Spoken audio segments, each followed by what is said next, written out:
Good morning guys. Nandito kami sa Sambales, sa Kabanggan, sa kung saan nakatira yung girlfriend ko. Biniyahe namin simula Maynila hanggang dito sa Sambales. Bale, binrake in ko na tong motor ko ng medyo malayo-layo din. Gawa nga ng tumaas yung gas consumption niya kasi sobrang lapit lang ng tinitiran ko sa trabaho ko, tapos hinahatid sundo ko lang din yung girlfriend ko sa bahay niya tsaka sa trabaho niya na malapit lang din sobra. Kaya ang nangyari, yung gas consumption natin guys, naglalaro sa 33 to 34 kilometer per liter, di ba? Masyadong magastos yun, hindi matipid sa kagaya kong naka Honda Click version 3. So ayun, binrake in ko yung motor. Simula namin sa Maynila, nakaabot kami dito sa Sambales. Mga 5 oras din ang biyahe natin. Ayun, pagdating ko sa Sambales, tumaas na. Naging dating 34.8 kilometer per liter tayo bago tayo umalis sa Maynila. Pagdating natin dito sa Sambales, tumaas-taas siya, naging 40 kilometer per liter na siya.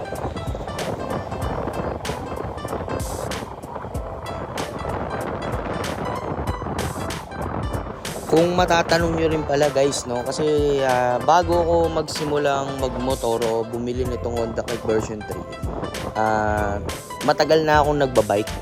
So una ko talagang ginagawa dati pa, magbike kung saan-saan. Punta ako ng Rodriguez Rizal, Antipolo, Cabiang Tunnel, sa kung saan yung ating makikita yung kagandahan ng kalikasan. Kasi ako, mahilig ako sa ganun eh.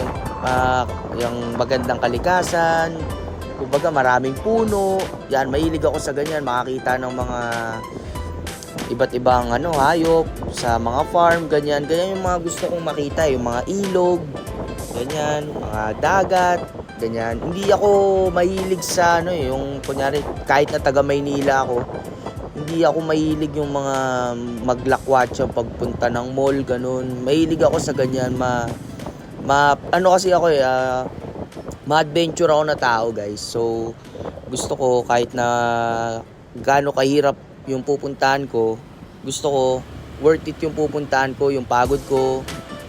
Yan, ganyan makikita ko mga ganyang kagaganda. Yan, maraming puno, yan guys.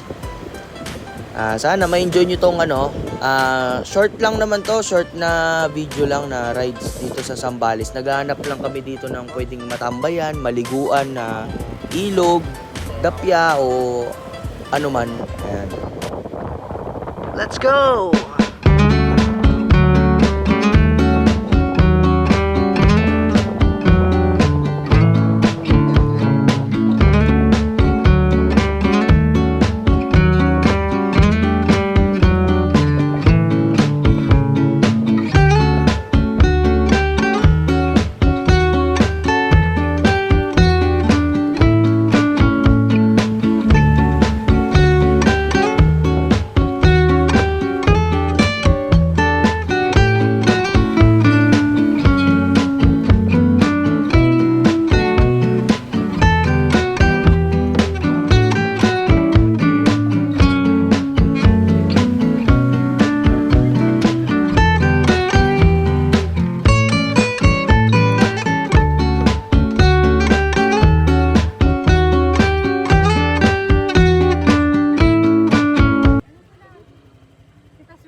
Ito yung sinasabi kong view guys. Ayan, diba?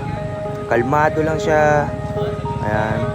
So, may enjoy ka, makakapag-relax ka sa ganitong view. Diba? Yan yung sinasabi kong magandang kalikasan ng mundo natin guys. Ganito yung mga gusto ko eh. Tamang tambay lang sa ganito, inom ng kape. Parang wala kang iniisip na problema pag ganito yung mga nakikita mo sa paligid mo di ba? Ayun guys, sa kasamang palad, hahanap pa kami ng ibang pwedeng mapuntahan dito. Siguro doon na lang sa sa Dapya. Kasi chinek namin, hanggang baba, ang dami ng bato. Pababa, hindi kakayanin ng motor. Magagasgasan lang yung ilalim, sasayad ng sasayad kung ipipilit pa namin. Kaya ito, hanap kami ng mas magandang spot, yung makakaligo tayo. Tingnan natin kung saan tayo dadalan nitong ating sinusundan sa harap.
Mapapansin mo guys, di ba? Yung dinadaanan natin.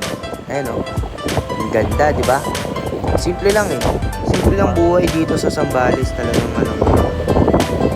Kung ako, kung papatirahin ako dito sa Zambales, mas gusto kong tumira dito, guys. Mas gusto kong tumira dito kumpara sa sa Maynila o kahit saan lugar. Dito kasi relax ka lang. Kumbaga kung may ipon ka, pwede kang mag-business dito sa Zambales. Kung ano talaga yung napupusuan mo na business. Tipong hindi mo iisipin agad na kung mag-fail ba yung business na itatayo mo dito sa Zambales. Okay lang sa'yo kahit na ganun lang yung kitain. Kasi nga, di ba? Kasi simple lang din yung buhay dito sa Zambales. Hindi mo kailangan gumastos ng malaki. Kung medyo malayo-layo ka sa bayan, sa mga bilihan, ito maganda. Mag-invest ka sa kahit na sa simpleng motor lang, tungod Taguig, diba? May pang ka na, rides ka na dito sa Zambales.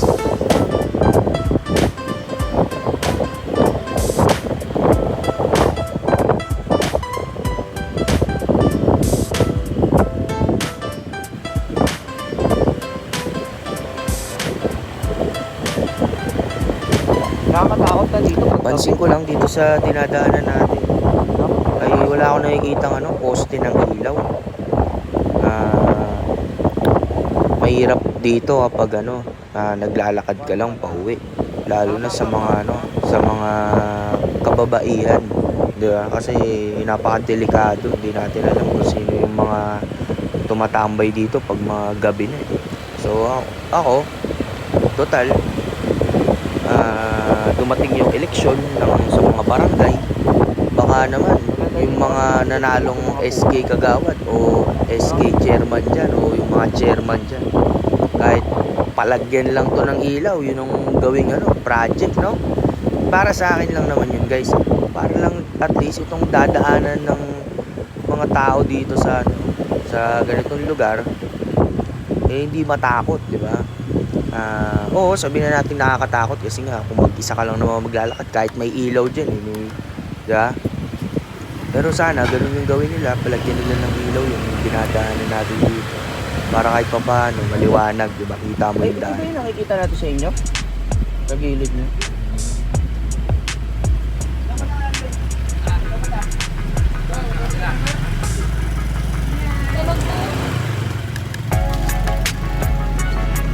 Honda Click binahabak sa batuan.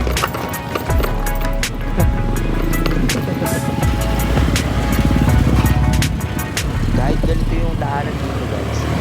Ano? Diba? Okay lang enjoy. Kasi ito yung mga napapanood ko dati bago ko mag-start yung vlog. Na-inspire kasi ako kay Kala Motodeck.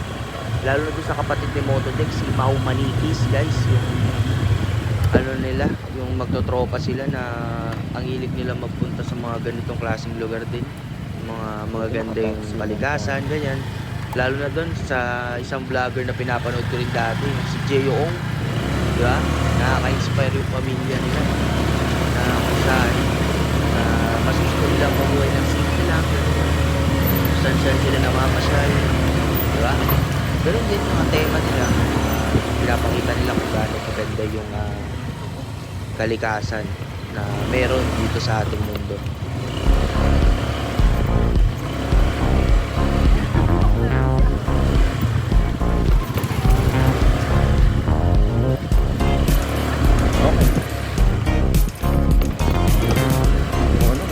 Dadaan. Hindi ko alam, ganito pala dadaan.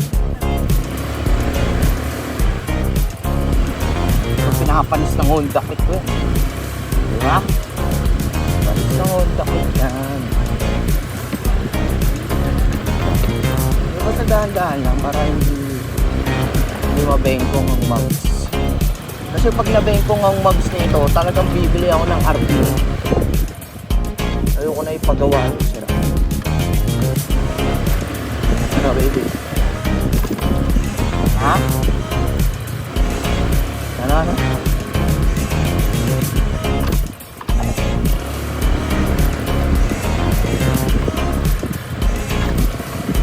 Lungkot siguro niya ni parang yun. Kakapunas ko lang ng motor ko.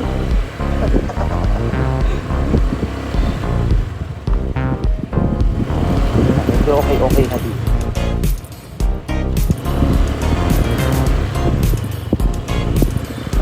Kubo din pala dito. Kubo, bakit?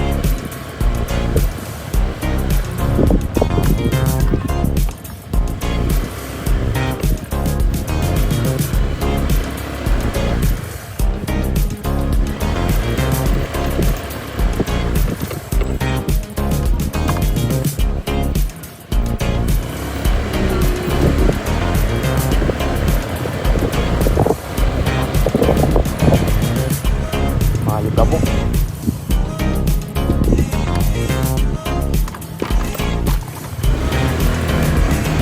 Yan, ilagay yung hams doon sa inyo daw, baby.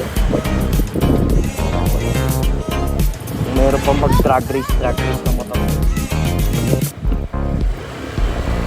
Baby, na escalator. Ay, huwag madali sila. Ang bilis yun.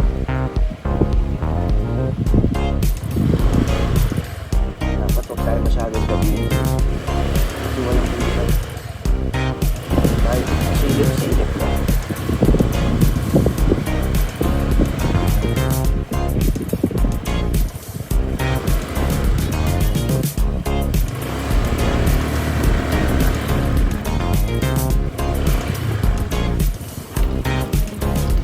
Ayan guys, kung mapapanood nyo itong video ko at gusto nyong mapuntahan ito, itong lugar na pupuntahan namin, Dapya daw ito guys. Ingat-ingat kayo dito kasi maliit lang naman itong daanan. At huwag kayo masyadong magmamabilis ng takbo. Saktong takbo lang. Kumbaga tinatawag natin takbong pogi. Kasi may mga kasalubong kayo guys. Tsaka makitid yung daan. May kasalubong ng sasakyan, motor. Parehas ng motor natin. Daan-daan na kayo. Para iwas aberya na din. Ayaw nyo naman din na magasgasan o mabangga kayo, diba? Ako singid. Ay wag, kaibigan pala tayong Bombay. Si Biryani Magpang.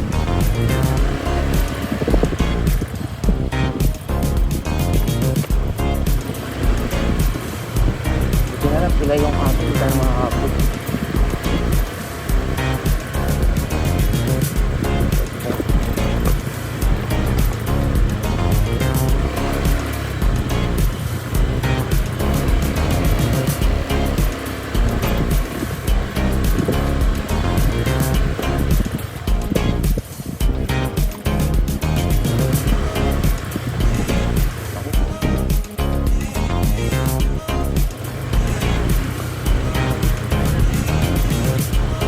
Honda Click.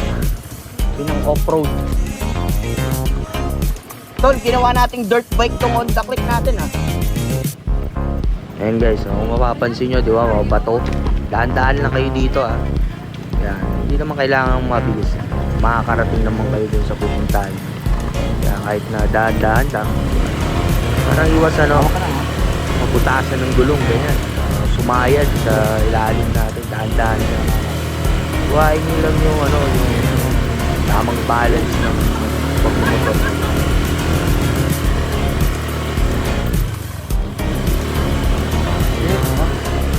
Kaya yan. Basic yan. Moti pa ba?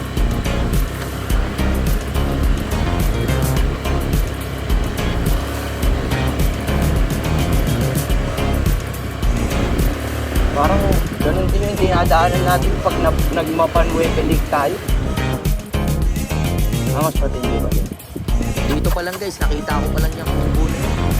Yung mga bundok. Masaya na ako, nakaka-relax. Parang wala tayong kaproblema. Yun. Lalo na pag nakita nyo dyan, magpapark lang kami dito sa Sandali. Tapos videoan natin yung lugar. Saka yung Dapya. Honda Click.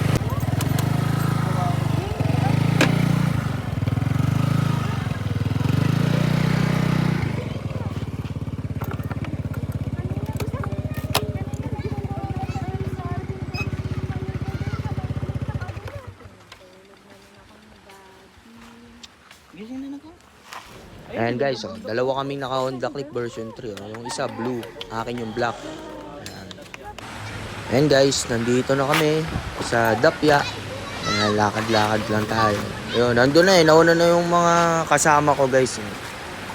Ayan, nauna na sila dun sa Dapya kasi maliligo sila guys. Kasi dito sa Dapya na to guys, sobrang linaw ng tubig.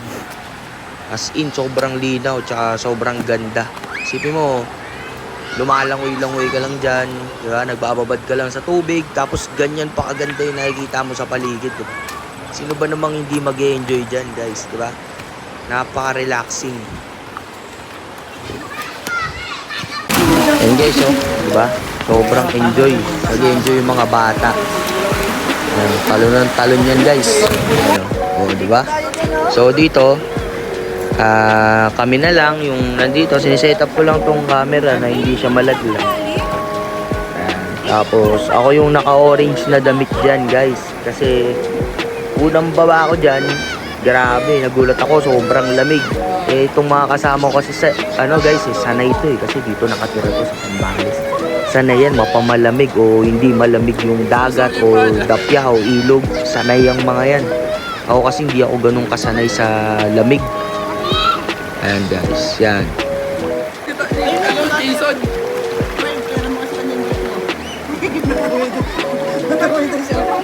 Nera, may member na ipot-pot. May member na ipot-pot. Tol, ano kayo sa vlog ko? Ay! Tama ka medyo ba?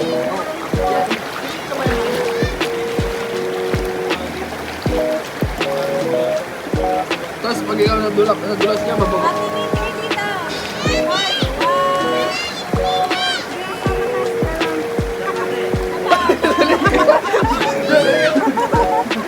Maligo ako sa kwarto ito. Laking ilog ko pa eh.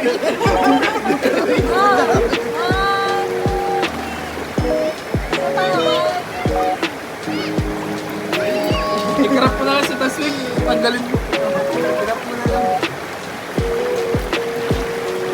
Grabe! Ang lamig, sobra. Tol, tara na!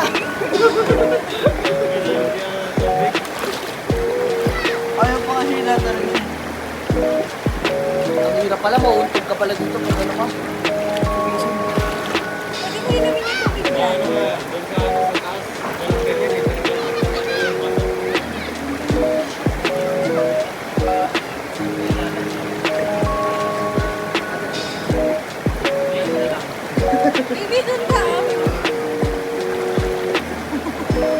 Masakit sa paa eh. Matutulis yung bato eh, no? Botak kita sumisid. Ako hindi ako makaalis pag dito.